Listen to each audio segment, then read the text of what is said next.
Hey guys, this is Tyler. You're listening to another episode of Fight Stories, brought to you by Absolute Nature CBD.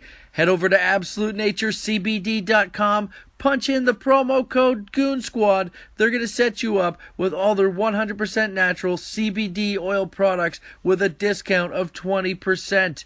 That's promo code Goon Squad at AbsoluteNatureCBD.com. And I want to say big thank you to Absolute Nature CBD. They've been riding shotgun with the Sunshine Boys all season long. And here we are today with the season finale. Guys, I think it's safe to say that Hockey Enforcers have been the bread and butter of Fight Stories podcast. I mean, for all the entertainment they provided us with over the years, we love paying tribute to these warriors and sharing their stories with you guys.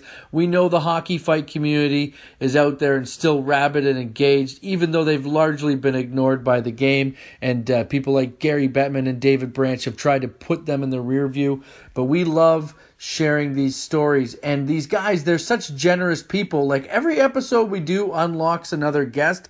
The way this episode came about was just like that, because we had Darin Kimble, the former enforcer from the St. Louis Blues, on our podcast last year. At the end of the episode, he mentioned we should come out to St. Louis. Fast forward to the playoffs, John texts me. He's like, oh, we got to get out to St. Louis because the Blues are about to win the fucking cup.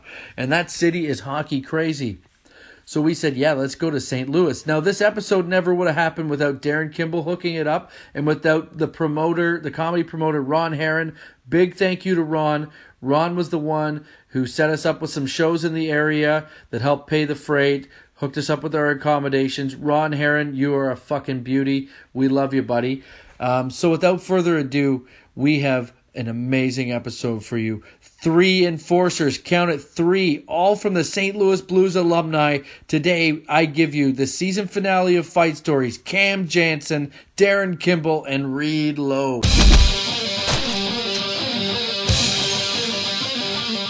Whoa! Welcome to another episode of Fight Stories. We're live down in St. Louis with the St. Louis Blues Tough Guy Hall of Fame. This is fucking awesome. This is John Moses. I'm here with Tyler Morrison. We're in Top Shooters in Columbia, Illinois.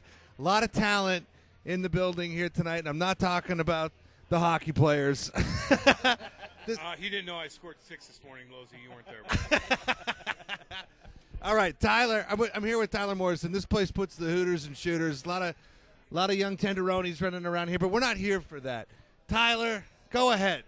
All right, today we got some special guests on the podcast. We got Mr. Darin Kimble, we got Reed Lowe, and we got Cam Janssen. Thanks for being here, guys, with us. This has always been one of our episodes. We wanted to come down this way because when we had Darin on before, Darin was like, yeah, you guys got to get down to St. Louis. And, there's just so many – the history of tough guys in St. Louis Blues, it's definitely rich, and you guys have definitely been a big part of that, so it's really cool to have you on. Well, appreciate you having us. And, Kimby and Losey and I, we do a lot of things together in this town, and we have a great alumni. So we all hang out, tell stories all the time. So we're kind of used to this, Losey, don't you think? Yeah, it's we've got one of the largest alumni in all the NHL. I think there's 48 guys that live and raise their families in the community, and we've got a nice dressing room that they just built for us up at Centene Place. We skate 3 times a week. It's nice to be a part of the St. Louis Blues' rich history and to have guys after the game, because when you're done playing, you don't have that camaraderie. And so for us here in St. Louis, we're lucky to have a bunch of guys that when you need something, they're there for you. This is really cool. What is St. Louis anyway? Like, it's not the South. Is it like Midwest? It's the Midwest. It's considered the Midwest. Yeah. Because I never think of the Arch is the gateway to the West, right? Is that what they say? That was that little St. Louis history. I've been here 20 years. I got to have somewhat of a clue. Right. Because I never know. Like, I know it snows. It's like the one, I never considered it as an expansion team.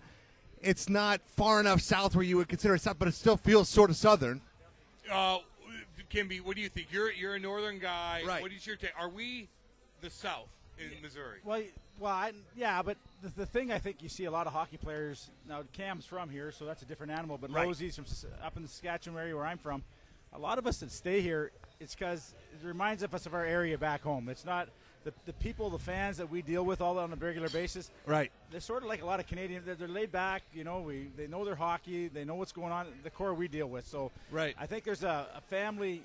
It's a family issue down here that it's a tight bond that Losey was talking to you about earlier. But it's sort of like a little Canadian community. Is what it is. It's a great little community that once you're and the Cardinals are no different. There's a lot of Cardinal players that live here as well.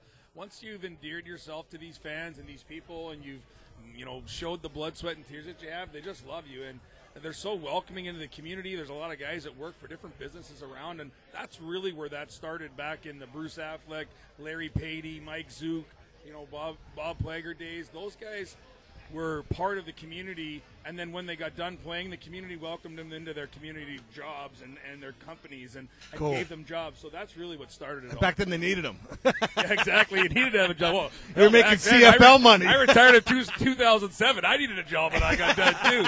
Making $500,000 a year, living like I'm making $1.5 million. The rock star is what you call that. How many penalty minutes are sitting at the table right here? Well, I'd say in all of our careers, there's a lot. There's a lot of fighting majors. Probably over. You're over what? 1,500 fights. Oh, you're over 10,000 easily because 1,200 fights. I got 500. Oh, do you not have that many, Losey? I'm sorry about that. Or you turning guys down? All I'm going to say is that, guys down? Ty Domi's got the most fighting majors in NHL history with 339. He was talking all time, But though. still. He was talking all time. Outside of how many hockey, too? many years you're We talking had on the 100 street in and stuff too? OHL. How many games you play? Total. How many games you play? I played 336 in the NHL. How many games? Just when you started fighting in junior hockey, all through how many games? How many did you have? 600 games? 1,000? 1,200. So you got 1,200 games of junior, pro, and you got to fight a game? Bullshit. I said 1,200 combined, you dummy. In the OHL, Are you I think fucking dumb? I said 500 I had. Total, yes. I think in the OHL you had 99 on spot like that. hockeyfights.com. You fucking put me on the spot. You just put me on the spot. If you go to your career, though, like in the NHL, I played 300-some games, similar to a Cam. I had 1,000-some minutes. But Yeah. then at junior, I had more than that. So I say we average at least 3,000 over our careers in the minors and course. juniors and that. Minutes, I'm talking. Yeah. I'm not into the fighting category. It's a different now, but minutes. And back in the day, I don't know what juniors did with you guys, but they didn't count our 10 minutes up in the back in the day when I played. Oh, wow. So, Okay. I didn't know that. When I got 300 and some minutes, there was no 10-minute shit in game that's misconduct interesting. nonsense. That's fighting right there. Can I add on that real quick before you grab the mic out of my face, Losey? Because we're going to go back and forth this whole fucking podcast, whatever. But, no, you're right on that. I remember playing in 04 during the lockout. So me and Brian McGrattan and I were going back and forth in penalty minutes and fighting majors. We both had 45 that year. Broke records. Losey's looking at me like he doesn't care, but we go back and forth. But my point is, he had 551 that year. I had 336, 337, whatever it was. But I didn't get 10s because I always kiss the lineys and the ref's ass. Like, I wanted to kiss their ass. Like, I don't want you to give me that elbowing call the first shift of the game. And I just kissed.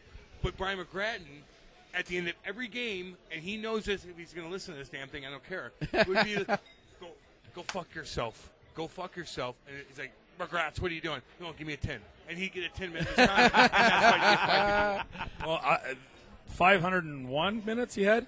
Yeah, 551. I want to say that, and I don't know if it's 505 or 517, but Kerry Toporowski for the Spokane Chiefs had 507 minutes or 505 minutes, only fives and twos. Yeah. He had like 70 fights that year. It was the most ridiculous thing I've ever seen in my life. That's insane. And if you meet him off the ice, you'd be like, there's no fucking way that you were an idiot like Did you that. ever fight him? I did not ever. I never fought played him against in the minors one time. Yeah, never fought played against him, but he was Toporowski? tough. Yeah. He was tough. Yeah, he's a lefty. Yeah. He went out to Vegas too when Vegas was trying to make a name for their hockey. They got going, and Topper was a fan favorite because he'd do goofy shit. You never knew what Topper was doing. But Once he put skates on, watch out. But see, I'm from Prince Albert too, and that's where his family grew up at. He lives in Dubuque, Iowa now, I believe. I played with Shane, his brother, in Worcester. Yeah. He still lives out there now. Actually married a gal and lives in Worcester. Where are you from originally? Moose Jaw, Saskatchewan. There we go. Well, I knew it's Saskatchewan. You put a set of antlers on him, and you got a big moose. Oh yeah. I mean, per capita in the NHL, the toughest fighters overall have come from Saskatchewan. There's so many It's insane. It is We're all related. You can only fuck your sister so many times. No, But you look at the time when I was there, and I'm not, but I had Twister was there. Yep. This is at the top. Like Twister, Jimmy McKenzie was there, and Yep. Jimmy Mack wasn't even into fighting just yet. He didn't get really going until he got to the NHL. But Jimmy Mack was there. The Ewan boys were out west. Yep. Link Gates was out west. Oh, fuck. the scariest. We Berube, gotta track him Poschek, down. Vakota, they all coming along. There was a nut show going on, man. Oh, you had yeah. to go every night. Did you ever fight Gates? I never fought Link. No, I never fought Link, but everyone else I can go Don't with, forget yeah. the Prince Albert Raider days when they had Ken Belanger and a couple of the other guys up there in the mid-'80s, which actually in the Western Hockey League was the reason why they separated warm-up, because Prince Albert would go down and steal the other team's net and start line brawls and bench brawls before the games even started. So in the Western League, they went to where one team would warm up on the whole ice themselves, then they would go off, and so the road team always you had to go warm up. When I was playing, you had to go warm up, and 25 minutes later you'd cool down, hang out, and then you'd have to go back out on the ice and play a game after those guys were just nice and warm, right? So the Western Hockey League was a shit show from I was day just one. doing that with Cam, talking on his show earlier. When I was playing in Swift Current, the Indians, Patty Janelle was our coach. Patty Janelle was probably one of the Legendary coaches. legendary goon coaches. And I say goon, but he went to the Memorial Cup. And that's He liked the teams tough, though. Toughest it's like team. the N-word amongst blacks. Yeah. But we had bike. Which we don't say. We had guys with bikers that come out, and he would go find them. And it was the toughest team I ever played on. But we were in Lloydminster, and we went down and grabbed the other damn net, took it down there. We warmed both our goalies. They wouldn't even come near the friggin' red line, and they were so damn scared. So we warmed up. The referee had to come down and say, "Give them their fucking net back." And That's Such a mind fuck. But that's such old school shit. Yeah. Like that's just old school you shit. get thrown in prison now for You that. fuck yeah. It's never happening again. Yeah. But nowadays it's just different. Guys are warriors in different ways, like we said, can be like they are. Like they'll block shots, and not that they didn't have them back in the day, but it's just a different era now. Well, it's not this year. We went up to Flin Flon, Manitoba, and so Patty Janelle coached the old Bombers up there in Flin Flon. So Dan Turner was he played for Medicine Hat Tigers. He got a little cup of coffee with the Toronto Maple Leafs at one point. Tough bugger. Well, Dan Turner was out in the woods chopping wood and all that, and we were coming into town, so they brought him out to the game. Dan Turner we had a guy, Mike Polinchuk. He'd probably be 6'10". Patty Janelle threw him over the bench to go fight Dan Turner. Like, threw him right during the play. Just said, get the fuck going. Line ball starts. Patty runs across with his cowboy hat. We're going into the stands. We go out to the bus after the game. The bus, there was a lot of native Indians that followed the game up in Flin Flon. They're rocking our bus. We're sitting on I'm 16 years old, wondering what the fuck is going on here. It's like a prison riot. We're gonna get we're dying here. Yeah. Because it's fucking like rocking the boat, and I'm going, wow, what are we doing? I played in the Saskatchewan Junior Hockey League, and that's where Flin Flon was. And I'm not kidding. 1993, they still had chicken wire on the back of the it's like a fence as glass around the back, right? And so both dressing rooms were at one end, and it was a real long. It wasn't a bunch of seats, maybe 500-600 seats in the entire rink. And their best player was a 20-year-old. He was leading the league in scoring. But when he broke into the league as a 17-year-old, I was at that moment. I was a young guy coming up. He was a fighter back in the day, so I think I rocked somebody, and then he came over, and I just beat the piss out of him. Well, I started skating down the ice because in the SJHL, then we got booted out of the game after a fight, right? And I see these three big guys walking down, and they're just staring at me like that, right? I was scared to death. Oh, I get in the dressing room, I lock the door, and I sit in the far corner with two sticks, one in each hand, going, if I get one, and I was scared to death. And then all of a sudden, I hear it banging on the door. I'm like, oh, shit, it's them. And I go up, and I open the door, and it was my teammates coming in for the intermission. I was so scared, man. It was unbelievable. He talks about the chicken wire, and this is a true story. Bobby Clark, so he played back in the Flin Flon day. That's who Patty Janelle had. That's where Bobby Clark's from, yes, right? Bobby Clark's. That's where he comes up at. And Ken but there's a Baumgartner, chicken too. wire, and I believe Tiger Williams, and Bomber's from there too. Yes, Yeah. and Reed Simpson's from there, and Simmer's the one that told me this story because we would go up to Flin Flon in the summer because Reed would hang out with us in PA, but they had chicken wire around there, like Losey said. There was a fan yapping the whole time. So I think it's Tiger Williams. He says, dump it in that fucking corner because I'm going in there. Yeah. He went into the corner, turned his stick around, and butt into the guy right through the fucking chicken wire. Oh, fuck, that's awesome. That's old. Yeah, that's I old. love that Doesn't shit. happen. This is like in where I played hockey growing up in Nobleton, King City area. That's where Carcillo's from. There's a couple of maniacs that played defense together. What they would do is before the game, they go and put a big black X on one piece of glass, and that's where they drive people into the glass. Crowd would go insane. Well, don't do a hockey fight podcast with Carcillo anymore because he's not into it. No, he's not. Yeah. And you know, I'm not trying. I said Carcillo lost his fucking fight card. No, Carcillo was crazy. He's going through some stuff. He's going through some shit. I had him on here. I told you guys. I won't tell the story one more time, but like he went through some shit. Yeah. And we all have, and we probably will eventually. We all got hit hardcore. But I'm okay. Like I feel okay. But some guys don't, and he's anti all that stuff right now. Mm-hmm. And I get where he's coming from with different things as far as the doctors are concerned. But man, oh man, like hockey as a whole, I do miss a couple guys trading fucking punches. Tom Wilson did it the other night against Claude Lemieux's son, Brendan Lemieux. Do you see that tilt? Do you see that, Kimby? Yeah, I saw it. Yes, They went toe to toe. They threw some punches, but we do miss that kind of stuff. I find it hard to watch now. I find it hard to watch just because the culture of the game that I grew up with has changed. It's just so much different now. now. All we lived. Yeah. That's all we lived. Like that's what we did. Like it wasn't, and even with maybe not Losey because Losey's actually soft for a big guy, but I wanted to fight. Like I wanted to do it. Like I wanted to hit. Like. You know, I played soccer and all that shit, and I got kicked out. And my dad's like, "Okay, I got to get you into hockey," and he did. And did you just admit to being a grass fairy? That was real low, ladies and gentlemen. That was real low. Grass fairy? I haven't heard that one before. Hey, don't say that over in Britain. I'll tell you that. I'll be using it. But no, we love to do it, and it set us up for what we're doing now, but it's just you're not going to see it anymore, man. Well, I'll say this as a fan, you know, and obviously I come from Canada, so you grow up and hockey's always number one. But it's the thing that separates hockey from all the other sports. Baseball aside, every other sport sort of has their finesse plays and their finesse moments. But the brawls is what like separated hockey, and you were like, yeah, that's why we're the toughest. It used to, right? It used to. And again, there's great hits. That's cool. You know, what I mean? That was a great hit. I think. You know, Dunner had a good hit last night, but you got guys coming in with their gloves on, sticks are up. Like before, you know, you drop your gloves, everybody would grab a guy. If you fought, you fought. If you didn't, you didn't. Those days are gone. But you have to have guys protect your teammates, good hit or not. You got to have somebody show up. And now they just pig pile and slap each other with their purses and when whatever. When a scrum makes the fucking highlight reel on Sports Center and they pretend that that's a fucking fight, get out of here, man. You know, they talk about the fighting and that, and I've said it to myself before. Fighting I don't really give a fuck. I'll give you the fight and take it away, but I want the playoff hockey. Yeah. And that's what I want. And that's why when you do, during the season, when Chicago played St. Louis 8 times, we played Detroit 8 times, there had to be a rivalry. And the reason I say that is, if you live in St. Louis, they love your fucking team. They want to be out there fighting with you. And that's why they drew themselves to this game.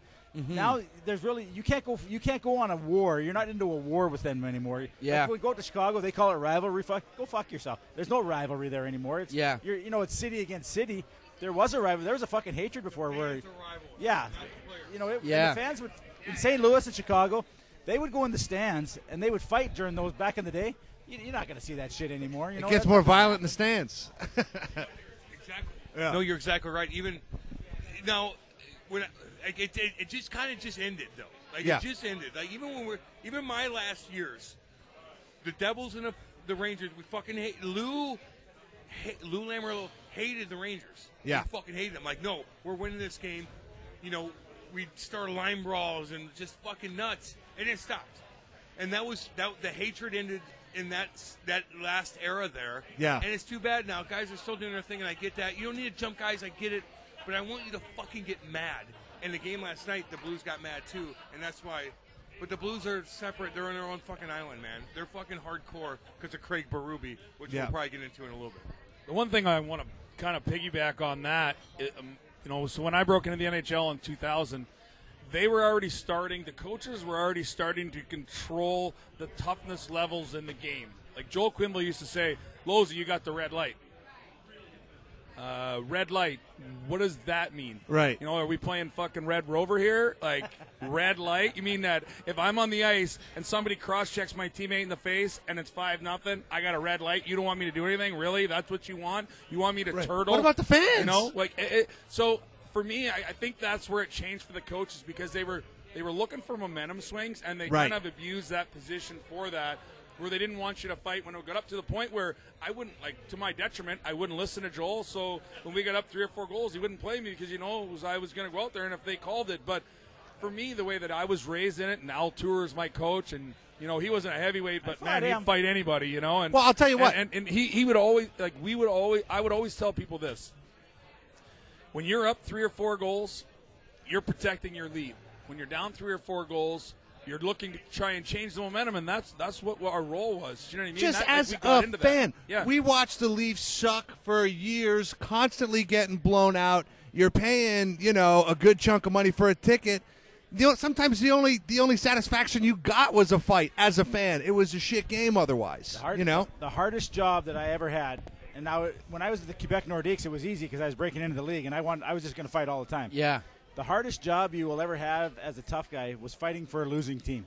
Okay, yeah. Because, when you always like to fight, you always felt good about yourself if it was like a 2-1 game or you're down by 2 goals and you would go fight and it would change the momentum. Yeah. But when I was in Quebec, we'd be down by fucking 6 goals, so you would go and fight. And you're almost fighting for fucking – you're fighting for yourself, obviously. You're saving face for the team. I tell you this. But if you lose – yeah, exactly. I tell you this, though. I like to be the only guy. And I know the era is different than when you played Kimby, and even you, Losey, to a certain extent. I like to be the only guy. I played with and Eric Bolton, God, he was the fucking funniest human being. We were best friends, and we were competing with each other. In 2012, we went to Stanley Cup and lost to L.A., and we were best friends. But I like to be the man. Like in St. Louis, like I beat DJ King out, although he was tougher than dog shit. Motherfucker, He's tough. Ugh. Motherfucker was tough. Meadow Lake, Saskatchewan. Yeah, hardcore fucking badass. All Canadians are badass, by the way. When you're from fucking Meadow Lake, you're a tough son of a bitch, I promise you. Or like Redwater, Saskatchewan, where like Todd Fedorik's at. Like Redwater, meaning you're probably Gull Lake. Motherfucker. Anyway, but I like to be the only guy. You know like, what though? You know what I mean? Like I want to get the attention. Here's where I'll tell with Cam though, where the part where you don't like, and I'll just tell you the prime example of this. I'm playing in Quebec. I'm the only guy in Quebec at the time. We're playing an exhibition game. A scrum look goes on, so I throw my gloves off and I look around. There's Dave Brown, there's Craig Berube, and Dale Kushner. And and Dave Brown in his squeaky voice goes, "Who you want, Kimby?" Your gloves glued on there, Kimby. And I'm going, "Oh, they're gone." I said, "I'll fight any one of you because I'm a young kid." And Dave, even though you're a big lefty, so you got to fight Brownie, then you got to fight Berube because he's going to want you, and then you got to fight Kushner. Oh yeah. But if you had some help, man. yeah. But you're the fucking but your man, fucking hands are just ripped to shreds and everything. We had Paul Stewart on, and he was talking about he fought Terry O'Reilly, first game. Stan Jonathan, and fucking Wensink. I think, or it was Secord. Secord was there at the time. Yes. They fought the three guys in one night, which is like that's a pretty. The Lunch Pail Gang was pretty insane. You did your job. Yeah. But fuck, man. Like after the game, I'm like, fuck yeah. Yeah. Like fucking hey. There's highs and lows. There's highs and lows to it. I see what you're saying. I got a headache, but I'm going out tonight, and I'm fucking cruising around. This episode of Fight Story has been brought to you by Absolute Nature CBD. For the very best in all natural, all organic CBD oil and CBD oil products, head over to AbsoluteNatureCBD.com. Use the promo code Goon Squad. Save yourself 20%. Absolute Nature CBD has no GMOs, pesticide-free. It's lab-tested. There are no chemicals, and it's organically grown. All that hippy-dippy bullshit that you boys are worried about these days. So check out Absolute Nature CBD. Use the promo code Goon Squad. Save yourself some cash and ease your pains and aches. So I have a question for you, Cam, because you're from here. This is your hometown. And then how did you get from here to go into Ontario? Like, well, I just started playing, and I played everything. Yeah. Became an athlete.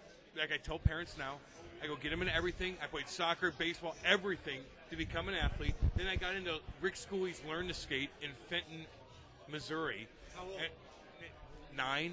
9. Okay. Okay, that's late. But you're 9 and you're already an athlete, like a bit of a star athlete. Roller hockey in my basement. So when you're from St. Louis, you're not skating on fucking ponds. You're skating on a pond for a week, and then you're falling fucking through. And your dad's got to pull the truck back and dig your shit out of there because your skates are stuck in the mud. Wow. So you don't get better on the ponds here like you did, Kimby. You buy rollerblades, and you rollerblade around your subdivision, and you rollerblade in your basement, and you break windows, and your dad yells at you for that, but he knows you're fucking working your shit.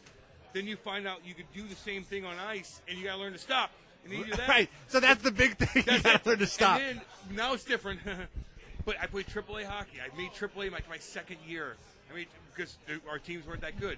Then you go up to Canada, and I would fucking hit guys. I wanted to hit, and I was able to get in and hit and hold on the puck, and no one wanted to go near me. And I'd score goals. And all these scouts would look at these other teams, and they'd be like, oh, who's this other kid over here that wore number 16, by the way? My dad told me to wear number 16 with that AAA Blues jersey on. That was sick.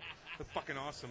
Because you're going to stick out because everybody's looking for 16 because Brett Hall was playing at the time. So you didn't go straight to the OHL in Canada. You played. No, I played AAA, and then I made the Sting, St. Louis Sting North American Hockey League. Okay. Where you're fighting 50 times a year. Oh, okay. A 16-year-old. And then a chiropractor named Mike Murphy, calls up Mike Kelly, the GM of Windsor, where he's from. But he married a girl here, and he opened a chiropractic, and he goes, you got to look at this fucking kid. This kid from Eureka, Missouri, he's crushing guys, and he's good, and he's a workhorse. Take a look at him. They drafted me 3rd round, and I went up there and moved into a family they were 85 years old. They had 5 daughters. and I terrorized them. They loved me so much to a point where they would answer the fucking phone, and I would talk to girls, of course, and we didn't have cell phones, so they'd call the house, and Arlene would be like, hello? Oh, Cam's going to the bathroom right now. I'm like, give me that fucking phone. Like, no, I'm not. Hey, how you doing? Like, oh my God, what a transformation that was. But that's how I got to the OHL. And so you get into the OHL, and the OHL at that era was actually a pretty thick league, man. There's some tough fucking dudes playing. Right. Brian McGrattan, you're fighting McGrattan when you're a kid playing there. You get the rivalry with London, so you're going against Chris Spain. Spainer, yeah. What was that like? That's like. Good look on YouTube. Yeah. Toe to toe, baby. Just jacked up. So I got there, and again, those Canadians, they knew my personality. I'm a kid from St. Louis taking a job of a Canadian. I'm taking a fun Canadian job, and that's why I talked about. I pumped up Don Cherry about that. I'm like, Don Cherry always was nice to me as an American coming and taking jobs, but I did what I needed to do on the ice. And I go up there and I just feed off the fans, man. Packed house every night. Like, oh my God, I have fans now. I could do this and have fans. Like, okay. And Windsor's a tough town. Like, if you don't know, like listeners, if you don't know Windsor, that's where Bob Probert's from. It's where Todd Gill, Ty Domey's from Bell River, just outside. It's just like that whole city is tough as nails. So they like their tough guys. And so you come in and you got to feel like a little bit of a hot shot when you're. You know what I mean? You have a couple guys and the city loves you. 200,000 people. You've never had attention in your life playing hockey. You never had. You're trying to explain to your buddies in St. Louis why you're good, how you're good. The guy sitting right next to me right here, I'm like explaining to him, oh, I'm going down. They don't know shit. But then you go up there and everybody's like, oh my God, you're doing what you're entertaining as shit, and you're doing funny interviews afterwards, and you're beating guys up and taking your jersey off in the penalty box for the girls, which I wanted to do.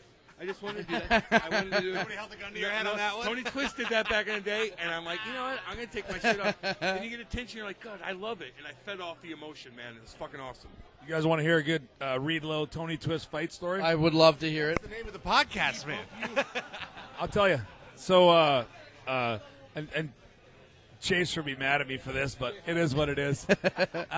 So it's my second year pro. I'd already played a year in the minors, spent a little time on the coast, then finished it off in the American Hockey League in Worcester.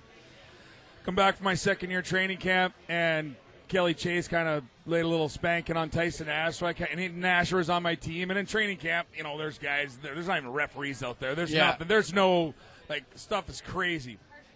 So. Chaser tries to get after Nasher again, and it's right in front of the bench. So I just step over the ice, and I step in front of him. I'm saying, hey, you beat him up once. He deserved it. Now leave him alone. And Chaser's like, you want to go? And I'm like, yeah, let's go. So drop my gloves and give it the Chaser pretty good. Enough to where, Patty Goodell and Gibby were coming in the dressing room after because my knuckles were beat up. I had to get looked at. Like, you did good, right? So anyways, again, like I said, Kelly probably thinks the story's a little different, but when Twister tells the story, it's like, well, if you beat him up, Chaser, how come I had to go get him the next day, right? So I guess it all comes out in the wash, right? And I love Chaser, and he's one of the toughest guys ever, so I'm not taking nothing away from him. Anyways, that night, everyone's like, oh, Twister's coming to get you, Losey. I'm like, oh, God, I didn't sleep. I had diarrhea. I have diarrhea in the mouth every day. I had diarrhea in the ass that day. So we have these little stretch-out warm-ups in the morning, and he's not there. And then I don't see him anywhere in the rink, and his bike's not out back. I'm like, well, maybe he got sick, and he's not here. You know what I mean? And so in training camp, like, Twister was a fourth liner. We were all fourth liners. But in training camp, the veterans are always on the first line, right? So I'm on the third line of the chart, and Twister's on the first. I'm like, maybe I won't get out there against them today, right? Like, this is what's in my head. So we get out on the ice. Sure enough, he's on the ice, and he's kind of staring me down. I'm like, God damn, this is crazy. First line gets out. Second line gets out. I get ready to go out for my shift, but I'm going to pause there and let you guys know that his grandfather, Gord Twist, and my grandfather, Don Hamilton, fought in World War II together and were best friends. Oh, wow. And Gord lived in Moose Jaw and hung out with my grandfather every day. So my first year when I came down, he was like, hey, he told his grandpa who told Twister, and so Twister would take me out for lunch, and he was super nice to me, right? So pick back up. Third shift's over. I jump. He just jumps over the board. Didn't wait for nothing. He sees me on the ice. He jumps over the board. He's like, hey, Lo. I'm like, oh, shit. It's about to happen. So I drop my gloves, and I'm standing there, like, and I was shaking. I still remember. I'm like, what the fuck am I going to do here, you know? So I grab onto him and try and hit. He's got trying to get his arm reared back, and I'm like, God damn. Anyways, he swings a couple, misses me. I land on the ice, helmet on my stomach. He's sitting on my back, and in the old NHL rink at Chesterfield, and he's sitting on my back, open hand cuffing me across the helmet. I'm the fucking sheriff in this town, boy. And so I'm like, yes, you are. Just get off me, please. Please stop hitting me. And so he stands up, and we play the rest of the game, and he gives me a hug after the game and says, welcome to the league, buddy. That's amazing. That is awesome. That made you feel good, though. Like, that made you feel fucking good. Like, okay, there's a little bit of respect there. He could have fucking pumped your ass and hit you on the fucking temple and sent you back. He just wanted me to know that. Yeah, sending a message. He could have fucked you up. It wasn't quite my time yet. No. He's the man in his Had your back, he could have really pumped your ass. shit. Oh, fuck. So I have a question for you, because we were talking about the OHL. There's one that I know some of the guys on the hockey fight boards, we were talking about it today. They want to know about the Jake Gilmore fights in the O. Oh, yeah. Jake Gilmore, it's Rest in peace. Yeah, very sad story, but he was a very tough fighter. Oh, my God. You guys went head-to-head twice, I believe. Tell us about those fights, man. Well, Jake was one of the heavies. And so the first year, I don't think he was there my first year, but my second year, when you're already the guy. Yeah. And then he comes in, and he's the guy, too. He's with Belleville Bulls, and you're with different Windsor. Conference, so we're like, we barely play each other, but that's the Noof was out. Remember the Noof? It's called the Noof. It was an internet site that had all the fights on it. It was hockey fights, pre-hockey fights. Okay. And it's like, fuck, you're reluctant to go on there because all the other fans hate you and they're beaking you. And it's the first time you ever see anybody really chirp you because you're on the fucking internet for the first time. Yeah. So it's a build-up between us, and we fucking – and I look back at that fight, I'm so sloppy. Like, you know, you just learn so much from you know, fighting all the goddamn time. And we went, and I hit him hard, man. You were fucking hit him hard from back, and he was throwing shorter jackhammers, like, and you were throwing. We fall, get back up, blah, yeah. blah, blah, blah. That we both started the game. We both went buckets off. Like it was wicked. Put on spin the buckets. I'm spinning that motherfucker. Let's go. And I'm gonna take my shit off in the fucking the penalty box too because the fans want it. And that's what you just did. And you feed off it, and we kicked the fuck out of each other twice. And it was cool, man. Like. But that kind of fucked me up a little bit. I'm not going to lie to you. Yeah. Lou Lamoriello had to call me after I got drafted. And he said, stop acting like the fucking OHL fight champion and start playing hockey too. Yeah. And I'm like, okay, I will. And then I got traded to Guelph. We won a championship and all that stuff. Mm-hmm. But I was just putting on a goddamn show, dude. Oh, it was great. Too much. I know. It was like, great. I needed to worry about the game a little more instead of going and hitting guys and all of a sudden just buckets off, spinning it like fucking doing it. I'm telling you right now, if Cam had 50% less idiot in him, he probably would have scored 15 goals in the league. In a year. He's that fast. He crushes guys. He's got good hands. Like, when now he doesn't have to worry about fighting when he's out skating with us. Like, he's a good hockey player. But when he was out on the ice, he couldn't get the idiot out of him. And if he would have had 50% left idiot, he would have been a hell of a third liner. Blame my fucking parents. My mom and dad are fucking tougher and shit. I can't. Now I'm like chilled out. Like, don't get me wrong. I do radio. Fuck off. I do radio. What you fucking chill? What's the best fight you saw your mom and dad get into? Oh my God. But I will say something serious on that. My mom and dad fucking yell at each other and it's scary. But they never ever ripped on each other. Whenever they grabbed me by the side and I was with one of them, they never said, "Your dad's in it." Never. Like, I love your dad. They never did that, and that helped me. I know it sounds weird and kind of, but it fucking helped me, man. They never bashed me. They never bashed each other. No, that teaches you how to be a father and a husband and all that stuff. And they went through a lot of hardcore shit with me going up at camp. My dad leaving every weekend. Like, where's Cam going? Oh, he's going to Michigan again. Like, for what? Is he good? Like, why are we spending $1,000? Why? Right. Our company's going down. We're going to sell. That's a good point, though. Yeah. That actually is a good point because in Canada, you can kind of get good and it doesn't cost you a lot of money. No. In Toronto, there's a free rink on every corner. Right there. You guys got to spend. I mean, now it's upward of $7,000 a year just to have your kid in the game in the United States. Fucking initial check. Right. It's like it's so and we didn't know. Right. Like, again, no teams are coming down to us and playing us because we weren't that good, so we have to go to them. Right. And we get killed, but I'd have like 3 goals and put a couple kids down hard. Right. Or the coach would pump me up, and I'd go out there and I'd run a kid so hard because I was bigger than everybody and fat. Right. I'd run a kid, and they kicked me out of the whole fucking tournament, and I had to go home, drive 16 hours back home, and my dad's looking at me in the rear mirror like, I love you, but fuck, I gotta control you a little bit. Right. Like, so it took a lot out of him. My dad's gone every fucking. My mom's like, "Where the fuck are you going? Right. Are we not like we can't hang out? Right. You're going. You're fucking up every date night. They're not going on date nights anymore at that time. Let's be honest. They chill. You know what they do now? They live right next to me. I go over there and I rehash what I'm going to talk about on the radio every day. They got to watch me my whole fucking career, watch me at home, and now they listen to me on the radio every single day. It's the coolest thing in the world. And Nice. they fucking chill. They still yell at each other though. Oh, we've got an autograph. I should fuck up that shirt and put my signature on it. Sell that on eBay. That looks like Brock Wilson. Oh my God. Yeah, he does look like Brock Wilson. A little skinnier though. Brock's jacked.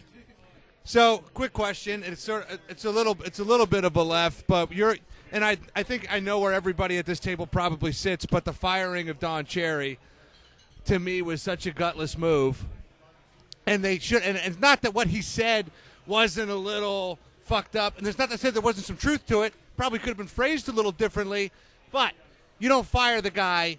You pull the conversation aside and you say, "All right, Don, let's give you your due and your parade, and this is your last year." You know what though? I'll tell you what. I'm going to come at a little different angle because I think in Canada it gets a little different up there, and my family's included, but they get a little left up there. The left loons are going fucking crazy, and because if you go listen to John Cherry in the back days when he talked to people, he used the same phrase talking to a normal person. It's not immigrants. My grandmother would say, "You people, get out of the house after we stayed too long at Christmas." You know. So, he had so much to. There's other stuff that when he went after women in the locker room, I understood where he was coming from back in the day because when I played hockey, there was no media room. You were in a locker room, and you didn't want really a woman in the room because guys are in there naked going into the shower. I don't know about you guys, but I got a little dick. So do I. It's fucking embarrassing. Unless it gets going, and then it's still embarrassing. But my problem, if I want to finish before you get Cam. But so all that shit goes on. But my thing with Grapes was he's a sort of a fucking hero. Not a hero. If it's not for Wayne Gretzky, Don Cherry comes next. 100%. And that's true. Because everyone, Don Cherry would say what we wanted to say, but he was saying it on TV, and everyone wanted that. But my problem was the guy that he sort of took on the elevator ride with him, Mr. McLean. I hated that. And I know it was a corporate move, and I understand the whole gig. You know, I don't believe in the shit, but I know it went on. But he sort of threw him down the bus, and I didn't fucking like that part of it all. Ron certainly could have said, hey, I cannot support 100% anything that he said, but I know Don's heart. He's a good guy. He's not a racist. Exactly. I'll tell you this. Like, one of the coolest things that's ever happened to me was me and PJ Stock's fight got on Rock'em Sock'em. Oh, yeah. And growing up, like, to think that I would get on Rock'em Sock'em hockey someday was just like, and then it happened, and I like bought a bunch of tapes and was signing them and handing them out to my family members. Like, God, you're a narcissistic prick, you know. That's like evening at the Improv for comics. No, I'm just kidding. The one thing about Don Cherry for me that this has brought attention to is like, Don never ever talks about the good that he does. Yeah, and that's right. What people have done, and call me the guy that's got my beer glass half full, but what this has brought for me is it's brought out some great stories about who Don Cherry really is. Going over to Afghanistan and Iraq, and they're like, Don, it's getting dangerous. You got to get in there. And he's like, fuck you. I'm staying here with you guys. Yeah. Those kinds of stories that the soldiers are coming out and talking about right now. That's who Don Cherry is. When nobody else, all these other, Trudeau and his little group of idiots up there, are they over hanging out with the people in Iraq? No, hell no, they're not. Because they don't give a shit. Only kids gives a shit about himself, right? So where the real problem lies is that Don Cherry's name is where it should be. This actually, I think, of this, there should be some sort of 2-hour documentary proper send-off for Don Cherry that comes out of this. Podcast, dude. Yeah, Is he? Yeah, he's doing a podcast. Oh, cool. You didn't know that? Yo, he's doing a podcast. I'll tell you a true story, and it goes along with what Losey said. I got on his Rock'em Sock'ems early, too, and like it was one or two or three were in there. But when I went to the NHL, I got a chance to fight Claude Lemieux in the Montreal on Hockey Night in Canada, and I do really well. Oh, yeah. I come into the hotel room, meet Joe Sakic, and then we'd been out. We walk in, the elevator door is open, and there's fucking Don Cherry. It's one of my top 5 moments in hockey because this guy was God. Yeah. And, I would watch him when Howie Meeker was done. It became Don Cherry. Mm-hmm. And as a kid, you'd watch Howie Meeker because Hockey Puck, the shit went on. Yep. So Don Cherry took over. I walked through there and he puts his hand out and he shakes. He says, "That a boy, kid. You did yourself well tonight." Nice. And I thought that was the cat's meow. I really did. Of course, yeah. I mean, everyone that we've interviewed that's played in the NHL that got on Rock'em Sock'em, they said that was like a big moment for him. Dude. Colton Orr and of course, you made it on, right? With, with Aaron Asham. Oh, Asham, yeah. But no, so growing up here, we didn't have fucking Hockey Night in Canada. I didn't have shit. I didn't even know what the fuck hockey was. But you know what? Thank you. You know what I knew? I knew the Blues. I'm like, oh, they're fucking awesome. Kimby. I was already old enough to know that I didn't like you, Losey. But Twister and Chaser, so I'm like, I like what they're doing, and I'm going to these games like, okay, cool. But then I'd buy Rock'em Sock'em videos. Yeah. And watch them and do like the me and my cousins would hit each other in the living room and be like, fuck, this is the best thing in the world. Exactly, and they yeah. have music to it and the techno music and Domi would, oh my God.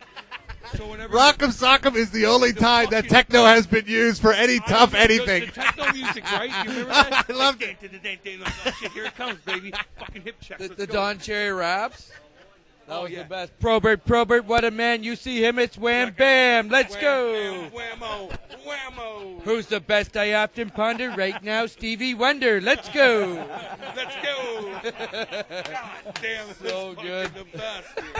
Holy shit, you can't replicate that anymore. Yeah, man. I feel Don should have just had the opportunity to apologize or rephrase how he said but he's it. not. He's stubborn. But it's just he's too not. mu- He's stubborn, and that's fine. Yeah. And he's like, this is how I made myself.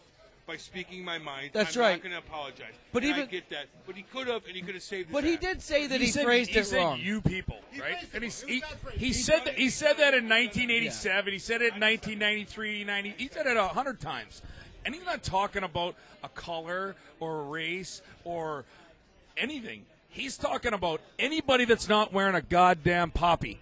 You people that aren't wearing poppies. I don't care what your skin But he color said, is. "Come to our Poppy, though. country." That was the. Hold that on, though, was but the a poppy, tough part. a poppy, when you're growing up as a kid in Canada, and Cam, he don't know this, but when you're growing up as a kid in Canada, it was a fucking pleasure you wanted to wear that poppy on there. That had to be there, and it cost you fucking a quarter. I think That's the all one he thing wanted to is do, this- wear the goddamn thing. But I knew that as an American going up there and watching everybody But you wear go, it. and to all his defense, though, and I'm not going to turn this into a thing, but you Okay. you go up to Toronto, that culture has changed so much, and it's just it's a different avenue. So I left Toronto 10 years ago. I don't recognize the place when I go back, and I'm not saying that's bad. No. But what I'm saying is he is right. It's like, hey, listen, this country's a great country. Here's a part of the reason why it's great. Why it's great, yes. Just pay a little tribute, learn a little bit. It's no different than, hey, listen, you are more than welcome in my house, but we don't piss on the carpet. Yeah.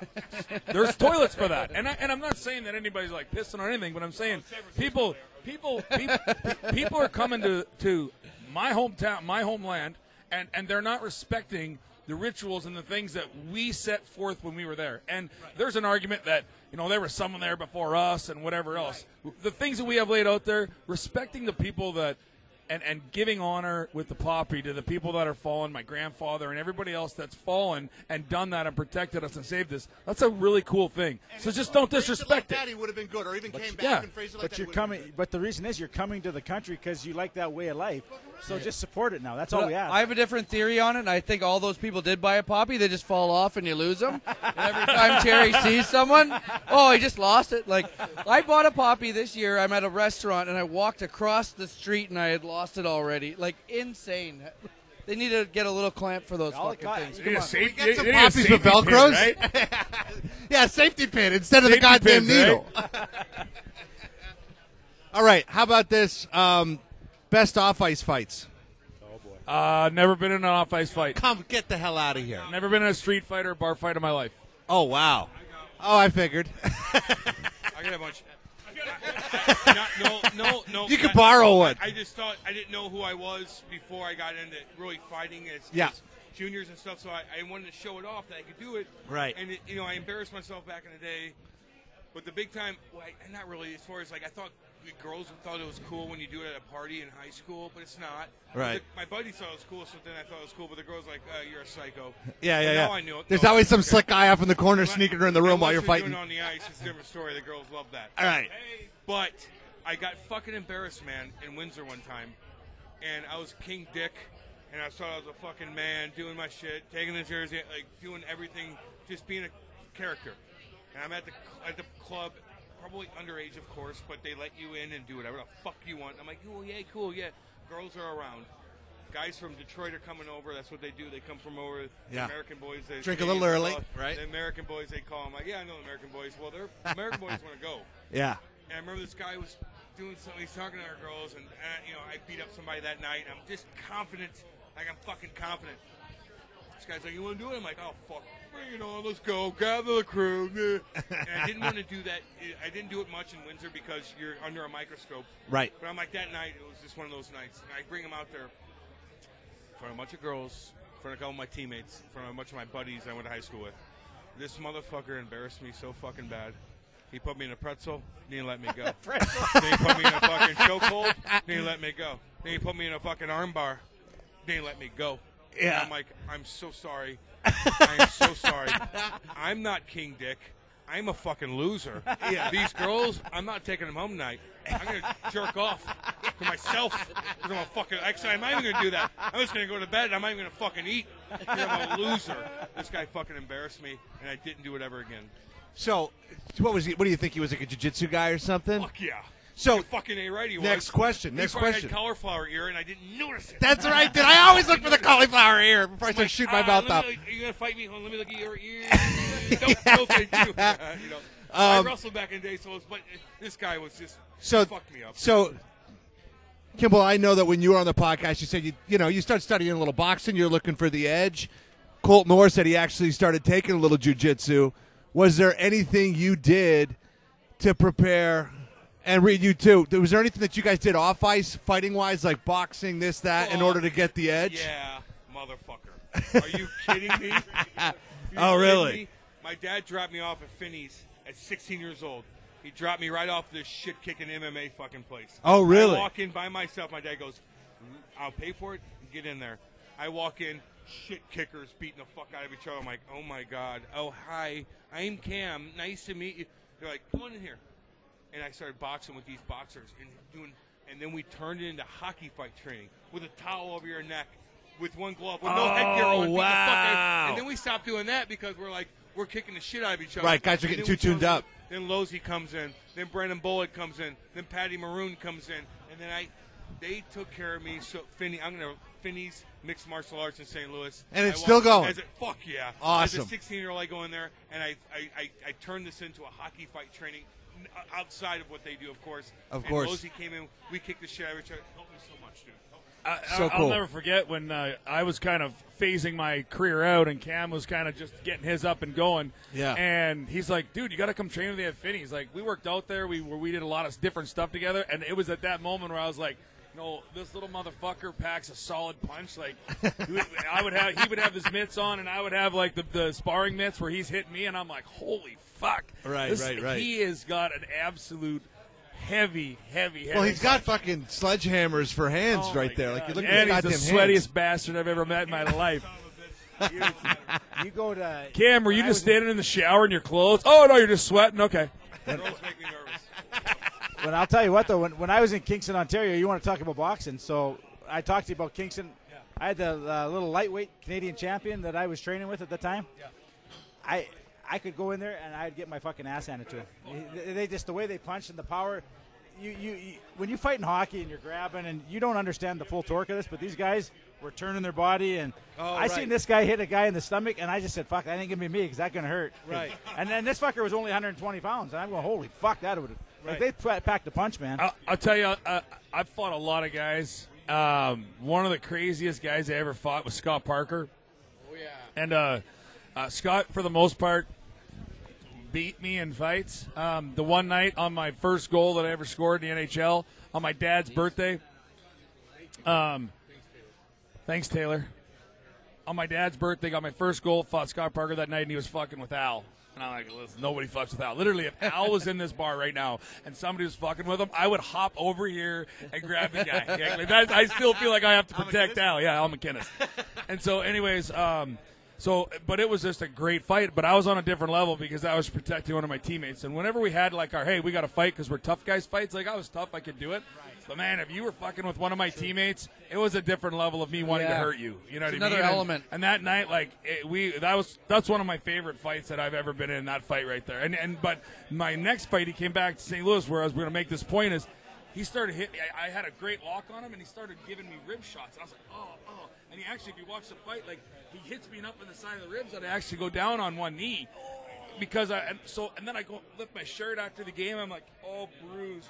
Knuckle bruises up and down my rib cage. I was like, I never thought I'd get my body worked in a hockey fight, right? Because everybody's breaking their hands on helmets. But Parker he was a super strong, super big, tough guy, and he loved working the body.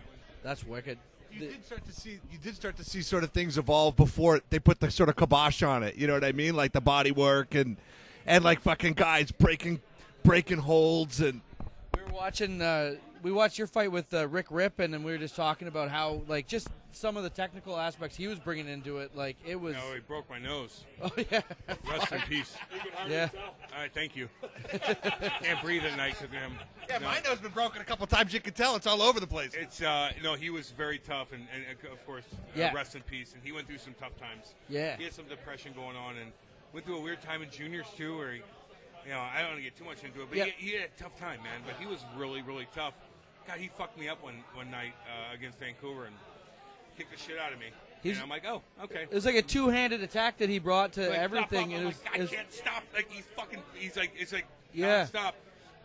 But he was one of those guys, man. But he had a lot of stuff going on, man. Poor kid. That's why you're lucky you didn't have to fight me. Because I would have hit you with so many rights, you'd have begged for a fucking left. We would have been on Rock'em Sock'em. It would have been on Rock'em Sock'em. Yeah. And you would have been on the you're ice. You're going to throw your left like against my right, though? Bitch. You're going to throw your left against my right? Yeah.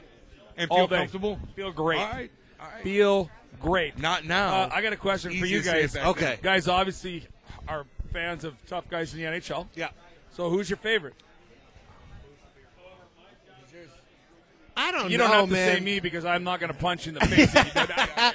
Tyler is such a hockey fight aficionado. Like, I just love watching Clark growing up and, he going against guys like. How can you not? The Clark McSorley fights for me were, like, so fucking prime time. So I would say Clark, even though. I love that pick because you don't really. You kind of don't really.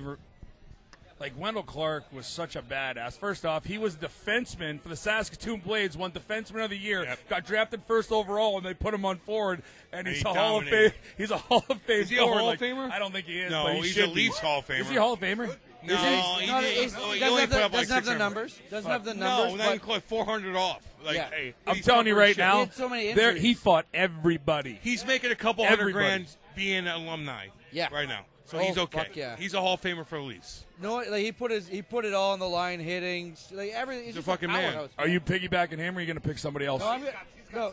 Clark Who's their? I just asked these guys who their favorite tough guy all-time was. Favorites. Clark 1A, Probert 1B. How I can love you not? Probert, man. How can you not pick Love Proby, Probert. dude? How He's can you not pick him? amazing. Here's a question, and now I go to Adam Oates that played with Proby and that. I always ask these guys. Oatesy and them said Joey Kosher was the toughest that ever played. And this is my theory on it, and I didn't agree with them, but it's a good pick, but I didn't agree with them. I just said Proby was, and the reason I said Proby was because every night they didn't go to fight Joey Kosher. They went to fight Bob Probert because he was the top dog. And he had to answer the bell all the time. Now, Joey Kosher was one tough son of a bitch, but he was a pretty well a mirror image of what Twister was. You know, they threw a big punch and blah, blah, blah. But Proby had to answer the bell every fucking night, and he answered it every night. And He looked for it. He was 37 years He old, brought my it on. 6th game in the league, and he was fucking hunting me. Yes. I know. Because I had been in a fight every single night so far, and he looked at it, he's like, yeah, I know who I'm going to get. Like, he was on his way out coming to find me, which was unbelievable. And but you find anybody when Bob Probert was in his Detroit, not Chicago, when he was in Detroit, that fucker was tough. I don't give a fuck. He knocked out Scott Parker in Chicago. Do you remember that one? Yeah, I remember that one. Where I'm he just saying, when he's in fucking Detroit, knocked that him was stupid, and stop Parker him. kept holding on to him. Yeah, like it was "Get like off me, Proby was like dragging him around. I He was trying to get know. to the belly when he button. was in It Detroit, terrible. though, and all the shit, he was on all the shit going on, and he was just a fucking above and beyond that I've ever seen. So it's So for me. popular. All those guys are super tough, but when you talk about the enforcer role and the toughest guy that ever played, for me it has to be Ty Domi, and I'll give you a couple reasons why. First hear off, that. he fought everybody too. He had to answer the bell every single night, and not only did he not answer the bell, he went after it. He's got the most fighting majors in NHL history at 339, and he's under 6 foot. And he fought Well, everybody. And you know what? He played the game. He was a third liner. He had multiple double-digit goal seasons. 1,000 games. 1,000 games. Like that for me, if you want to take the guy that really represented the enforcer role and its complete entirety, it's Ty Domi. You know what? And when you guys, I jumped in on it late, but Wendell Clark was a tough son of a bitch. He was tough. Absolutely. But Wendell didn't have to do it for a long, like Domi does it for a long period of time.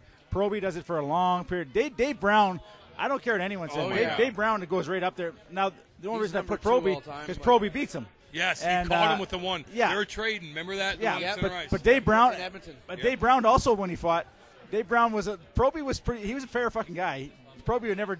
Brownie used to get the jump on a lot of guys. when he Brownie fought. jumped. Yeah, Proby? no, he jumped. That's All the time. Then Proby started Yeah, chucking. but Proby, Caught him Proby in would the never temple. do that. He was never that kind of guy, and that's why I respected him for it. It was Now You're when calling Twister, that, Kimby. a second reunion in St. Louis, he's pretty fucking tough there too. You don't get Yeah, much there. he didn't lose. If you're Now talking- we're all he didn't want to deal with a little bit. When he was younger though, like Jim McKenzie was a tough son of a I bitch. know He comes threw out of Moose lefts. Jaw. He threw lefts. Fucking right he was. Threw lefts. Yeah, he Jim was- McKenzie never gets the credit but he he gets. was a Ryan Reeves type. Yeah. Where Reaver didn't fucking fight until Jan Stasny had to yell at him, and the miners say, "You fucking take care of business." And Reaver's like, "Oh, I'm tough." Then he took my fucking job. Thank you, Jan. You asshole. Dave Brown, I watch him. He beats Jimmy Mack, but Jimmy Mack was a tough son of a bitch, man. He Oh, was tough. absolutely. Like Jim McKenzie, he had that also like two-handed, very fluid with switching the Jim hands, McKenzie has a couple different gifts on his body. Do we need to get into this?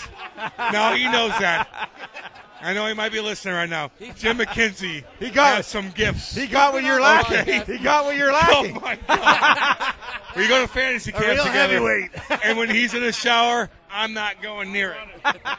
I'm a little boy. Guys, we would love to stay and talk all night, but we gotta get running. We gotta run to this show. But thank you guys so much. This has been a fucking great podcast. We touched on so many notes. We had questions we didn't even get a chance Nah, to we get don't to need because them. we were just having fun, man. You're the man. Thanks so much. Big deal. guys. Just come back and see us. Absolutely. Maybe we can Top bring shooters, the baby. Twister out of the woods and come in and visit you. We'll get We're Twister still out. here tomorrow. Tell Twister we'll go up there. We'll go to Yeah, the you woods. want to come back, don't you? I don't know if you want to go to the woods. You gotta dodge landmines and shit. Thank you guys. All right, thanks you so very much, much. Cam Janssen, Reed Lowe, Darin Kimble. We're here outside of St. Louis. Me and Tyler Morris, and this is Fight Stories. Woo! Guys, that has been Fight Stories Season 2. Thank you so much for tuning in and subscribing. Make sure you hit subscribe if you haven't already and share the podcast around. Follow us on all of our social media. We are on Instagram, Twitter, Facebook, very easy to find. And, get some of our swag. We got hoodies, we got t-shirts. You want one? Send us a DM. We'll get you all the information and get you guys looked after. Big thanks to all of our guests. You guys are amazing. And our sponsor, Absolute Nature CBD, Tyler Shazma at Silver Drop Media, Humble and Fred at the Humble and Fred Studio in Toronto, and Phil, the sound guy. All you guys have been huge contributing factors to Fight Stories Season 2. And also a Shared Universe studio in New Jersey. Thank you very much, guys. We can't wait to come back with Season 3. It's going to be bigger and badder than ever.